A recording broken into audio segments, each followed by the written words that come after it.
koy jaale ñi sant mooy ñëpp.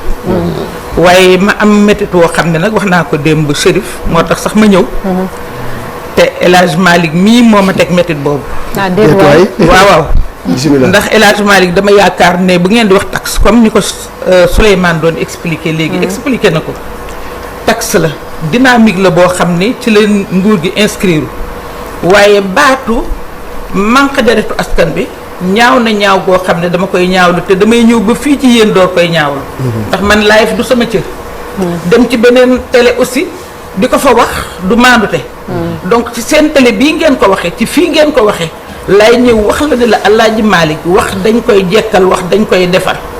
te nag fii kenn maa ko fi deretu kenn dafa sax ñaaw te loolu dafa am loo xam ne tegul fenn. ndax suñu nee soo nee ñu ngi nguuru ñun dañ koy def tal. donte na nguuru amu fi ndax nit ñi liñ doon lekk la ñuy lekk niñ doon def la ñuy def boo gisee la mu ay dëmbuj bi daal de ni dañuy nguuru moo tax juum nga 1971 bi may dem lycée Ahmed Fall yóbbaale naa diibe ngalam 24 carats te lii 18 carats la donc boo ko nattee ci nit ki nu muy doxale rek ba la neexee sax kale ko loolu sax nangu nañ ko waaye ñii fi nekk dañuy nguuru di manque dertu askan wi loolu ñaaw na ñaaw gu rëy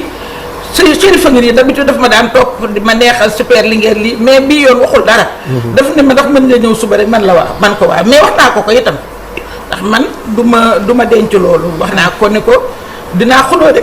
bul xuloo maa ngi li mu wax. man moom du ma xuloo parce que jox naa leen te am ci yow mais loolu il fallait que ma relever ko Malick ak am léegi rek balaa ngay ñëw maa ngi koy wax naa te ma ne ko soxna Aïda dama am ci moom cofeel dëgg la mu nekkit ku nga xam ni fu nekk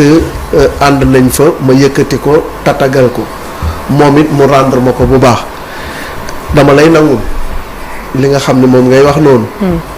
mais man du ma xuloo ak yow ndax jox naa la cër bu nga xam ne boo xuloo ak ma ni tekk laay def bàyyi la nga wax li ngay wax mais man li ma xalaat moom laa wax mën na bañ a dëppoo ak li nga xam ne moom nga xalaat wala moom la keneen xalaat mais man nit mun moo teree wax li nga xam ne moom laa xalaat j'analyse et je dis ce que je pense tel que je le pense fi ma toll dama yore benn rôle éducatrice boo xam ne bu nit nekkul ci loo xam ne dëppoowul ak aada dëppoowul ak diine dëppoowul ak yoon dëppoowul ak tur wi nga tudd dañ lay wax ne 27 ans de travail nit musuma dégg ma wax lu teggi ne démb de moom dañ ko wax moom mais démb de moom li nga wax dara baaxul je pense que sama yar sama teggin ak suma professionnalisme expliqué na ko léegi Souleymane Niang expliqué na taxe bi te yeggul fi nga yegg mais dañuy nguuru di manque de rek askan wi te nag déem ngeen lu nekk pour tàqali ñoo ak askan wi waaye askan waa ngi gën a jàpp doxuma ci loolu maman Aïda doxuma si loolu je fais mon travail consciencieux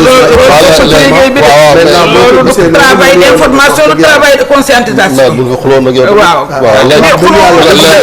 bëgguma mën a ngi am benn sama nit nga te am dafa bu dee nga ci dara déranger moo retiré nañ ko wala retiré nañ ko léegi ñu jàll ko retiré ça retiré na ko dégg nga am léegi mais nguuru gi moom bu koy wax mooy parce que train de vie de état bi dañu wàññeeku foofu la ñu waxee maanaam bu fekkee ana nu mu wàññeeku mais da ngeen a nekk ci biir état bi ba xam ne ñun ñu ngi rationaliser redressement bi def nañ ko avant terme redressement lan ana mu redressement bi def nañ ko avant terme parce que redressement bi acte de souveraineté la dañ ne nañu utiliser li nga xam ne moom la ñu am bi ñu ko defee loolu état d'esprit la